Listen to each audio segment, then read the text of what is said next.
में आपका स्वागत है। आज हम एक ऐसे सवाल की तह तक जाएंगे जो हम सबको हैरान करता है। एक नन्हा सा बच्चा जो अभी ठीक से बोल भी नहीं पाता, वो इस पूरी दुनिया को समझना कैसे शुरू करता है? उसके दिमाग में सोच बनती कैसे है? ये मनोविज्ञान के सबसे बुनियादी सवालों में से एक है और इन्हीं सवालों के जवाब देने की सबसे मजबूत कोशिश कह सकते हैं जीन पियाजे ने की थी।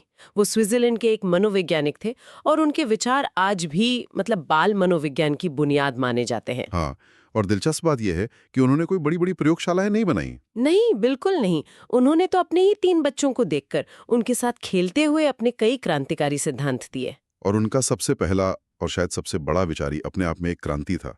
उस समय ज्यादातर लोग ये मानते थे कि बच्चे एक कोरे कागज की तरह होते हैं जिन पर हम बड़े कुछ भी लिख सकते हैं, पर पियाजे ने कहा नहीं, बच्चे नन्हे वैज्ञानिक होते हैं, लिटिल साइंटिस्ट्स। बिल्कुल। नन्हे वैज्ञानिक का मतलब है कि वे पैसिव लर्नर्स नहीं हैं जो सिर्फ जानकारी लेते रहते हैं। वे एक्टिव लर्नर्स हैं। Active learners. हाँ, वे अपने आसपास की दुनिया के साथ लगातार प्रयोग करते हैं, चीजों को छूते हैं, गिराते हैं, तोड़ते हैं और इन अनुभवों से अपने ज्ञान का निर्माण खुद करते हैं। इसी सोच को रचनावाद या कंस्ट्रक्टिविज्म कहा जाता है। मतलब ज्ञान का निर्माण करना, न कि सिर्फ उसे हासिल करना। तो इसका मतलब ये हुआ कि बच्चा सिर्फ अपने माँ बाप या टीचर से नहीं सीख रहा, बल्कि वो खुद अपनी समझ बना रहा है। एकदम। और पियाजे ने ये भी साफ किया कि ये विकास न तो पूरी तरह से जेनेटिक है और न ही पूरी तरह से माहौल पर निर्भर करता है। ये दोनों के मेल से होता है। और यहीं पर वो सबसे हैरान करने वाली बात आती है ना, कि बच्चों और बड़ों की सोच में फर्क क्या है। हाँ, और ये बहुत जरूरी पॉइंट है।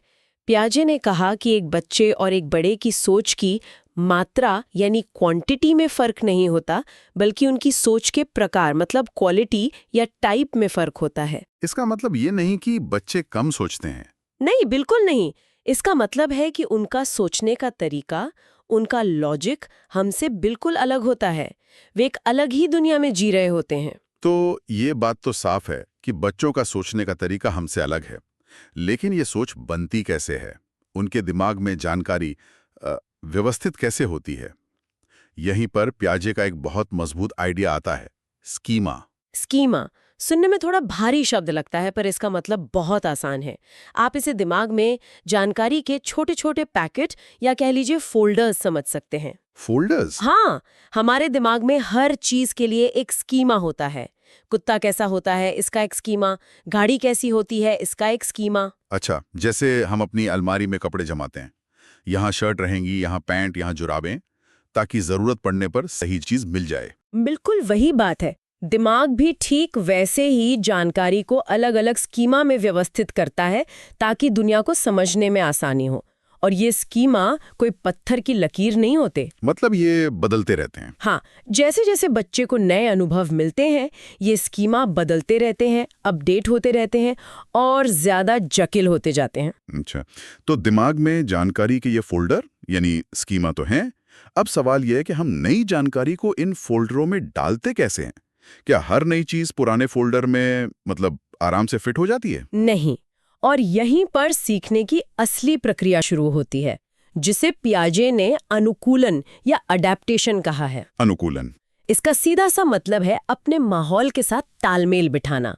और इस प्रक्रिया के 2 बहुत ही महत्वपूर्ण हिस्से हैं।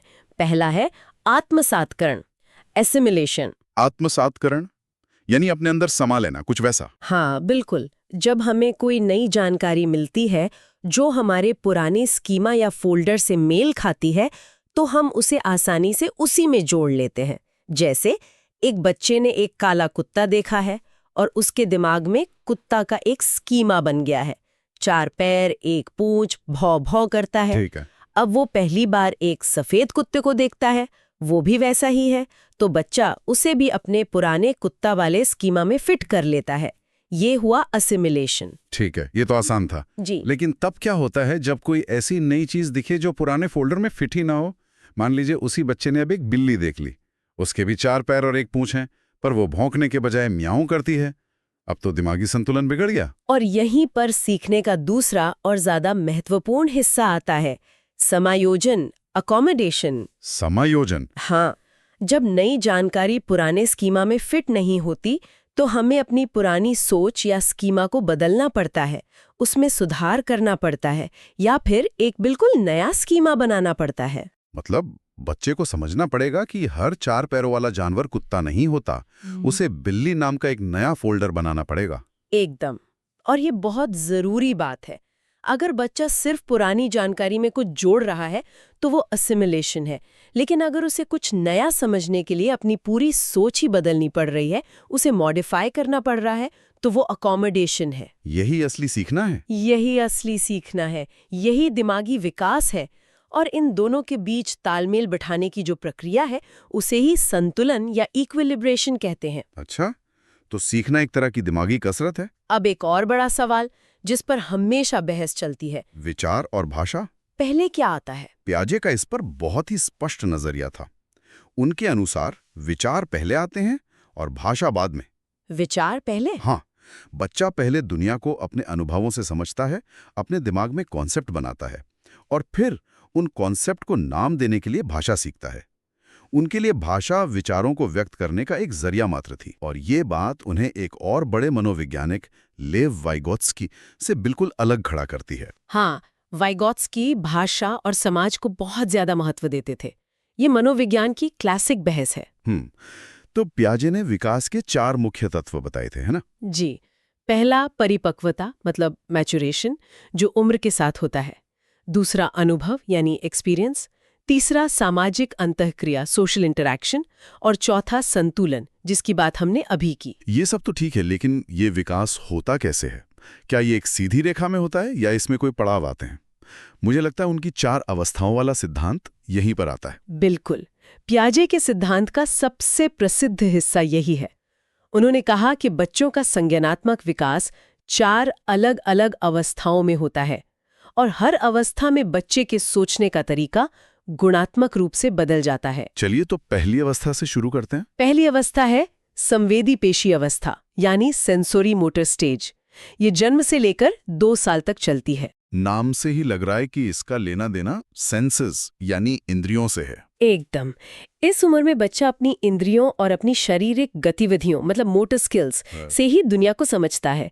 उसके लिए सोचना मतलब देखना, सुनना, छूना, चखना, जो चीज उसकी इंद्रियों के सामने है वही सच है। और यहीं पर वो वस्तु स्थायित्व या ऑब्जेक्ट परमानेंस वाली बात आती है जो मुझे हमेशा से सबसे ज्यादा हैरान करती है। मतलब ये सोचना कि एक छोटे बच्चे के लिए अगर कोई चीज आंखों के सामने नहीं है तो वो सच में गायब हो गई है। हाँ, इसीलिए जब हम उनके साथ छुपन छुपाई या पीकबू खेलते हैं तो वे हर बार इतना खुश होते हैं। हाँ, क्योंकि उनके लिए आप सच में गायब होके वापस आ जाते हैं। लेकिन इस अवस्था के अंत तक यानी लगभग 18 से 24 महीने का होते होते बच्चा ये समझने लगता है कि चीजें आंखों से ओझल होने पर भी मौजूद रहती हैं। अच्छा। अगर खिलौना चादर के नीचे छिपा दिया है तो वो उसे ढूंढने की कोशिश करेगा। ये एक बहुत बड़ी दिमागी छलांग है। ठीक है, अब बच्चा 2 साल का हो गया। अब वो दूसरी अवस्था में आता है, पूर्व संक्रियात्मक अवस्था, प्री ऑपरेशनल स्टेज, जो 2 से 7 साल तक चलती है। यहाँ से दुनिया में जादू और कल्पना की एंट्री होती है। हाँ। इस अवस्था की एक बहुत ही खास पहचान है जीवाद यानी एनिमिज्म। बच्चे को लगता है कि हर चीज में जान है, बिल्कुल उसी की तरह। मतलब निर्जीव चीजों में भी? हाँ, बादल इसलिए चल रहे हैं क्योंकि वो कहीं जा रहे हैं, मेज को चोट लग सकती है और गुड़िया को भूख लगती है। हाँ, मुझे याद है मेरी छोटी बहन अपनी गुड़िया को डांटती थी कि उसने खाना क्यों नहीं खाया। उस वक्त ये बहुत मजेदार लगता था, पर अब समझ आ रहा है कि वो पियाजे की दुनिया में जी रही थी। बिल्कुल। और इसी से जुड़ी एक और बात है अहं केंद्रितता, ईगोसेंट्रिज्म। ईगोसेंट्रिज्म। हाँ, और इसका मतलब ये नहीं है कि बच्चा मतलबी है। इसका मतलब है कि वो दुनिया को किसी और के नजरिए से देख ही नहीं सकता। उसे लगता है कि जो वो देख रहा है वही सब देख रहे हैं, जो वो महसूस कर रहा है वही सब महसूस कर रहे हैं। अगर उसे कोई कार्टून पसंद है तो उसके पापा को भी वही पसंद होगा। एकदम। और इस अवस्था में तर्क की बहुत कमी होती है। बच्चा ये नहीं समझ पाता कि प्रक्रियाओं को उल्टा भी किया जा सकता है। इसे अपलटावी गुण या इरिवर्सिबिलिटी कहते हैं। मतलब? वो ये तो समझ लेगा कि 4 और 2 मिलकर 6 होते हैं, लेकिन ये नहीं समझ पाएगा कि 6 में से 2 घटाने पर 4 बचते हैं। वो दिमागी तौर पर प्रक्रिया को पलट नहीं सकता। लेकिन इसी अवस्था में वो प्रतीकों को समझना शुरू कर देता है ना? जैसे ये समझना कि लाल बत्ती का मतलब रुकना है। बिल्कुल। इसे लाक्षणिक कार्य या सेमियोटिक फंक्शन कहते हैं। और अब 7 साल की उम्र में वो तीसरी अवस्था में प्रवेश करता है, मूर्त संक्रियात्मक अवस्था, कॉन्क्रीट ऑपरेशनल स्टेज, जो 7 से 11 साल तक चलती है। इस अवस्था का सबसे बड़ा कीवर्ड है तर्क, यानी लॉजिक।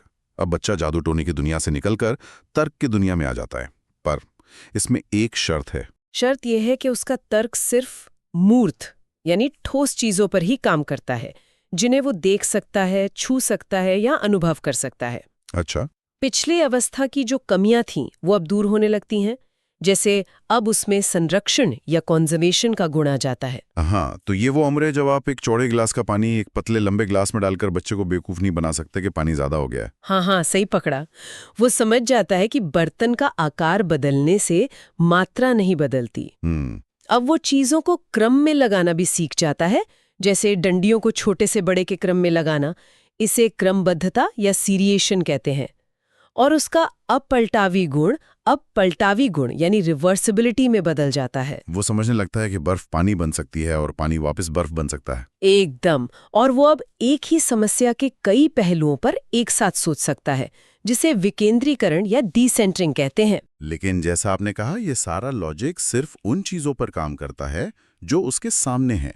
वो ईमानदारी या न्याय जैसी चीजों पर बहस नहीं कर सकता। नहीं, उसके लिए हमें चौथी और अंतिम अवस्था का इंतजार करना होगा, अमूर्त संक्रियात्मक अवस्था, फॉर्मल ऑपरेशनल स्टेज, जो 11 साल की उम्र के बाद शुरू होती है।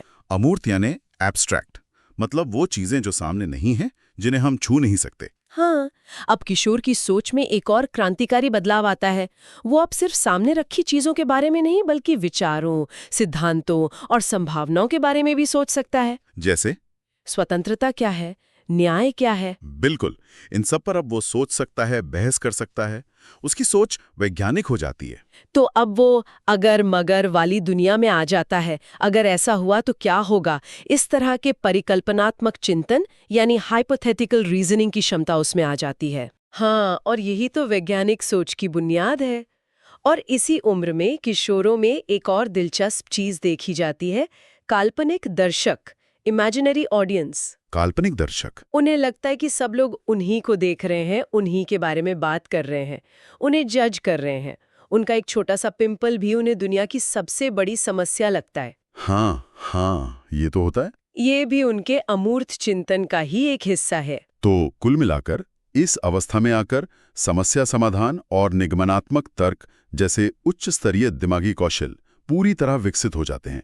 ये संज्ञानात्मक विकास का शिखर है। प्याजे के अनुसार हाँ, यहाँ आकर बच्चा कल्पनाओं को हकीकत में बदलने की क्षमता हासिल कर लेता है। तो हमने देखा कि जीन प्याजे के मुताबिक बच्चे का विकास सिर्फ ज्ञान इकट्ठा करना नहीं है, ये सोचने के तरीके का एक पूरा काया पलट है जो 4 अलग-अलग पड़ावों से गुजरता है। बिल्कुल, एक अवस्था से दूसरी अवस्था में जाना एक पूरी तरह से नई दुनिया को देखने जैसा है। बच्चा एक नन्हे वैज्ञानिक की तरह अपने ज्ञान की इमारत खुद बनाता है और हर मंजिल पर उसे दुनिया एक नए नजरिए से दिखाई देती है।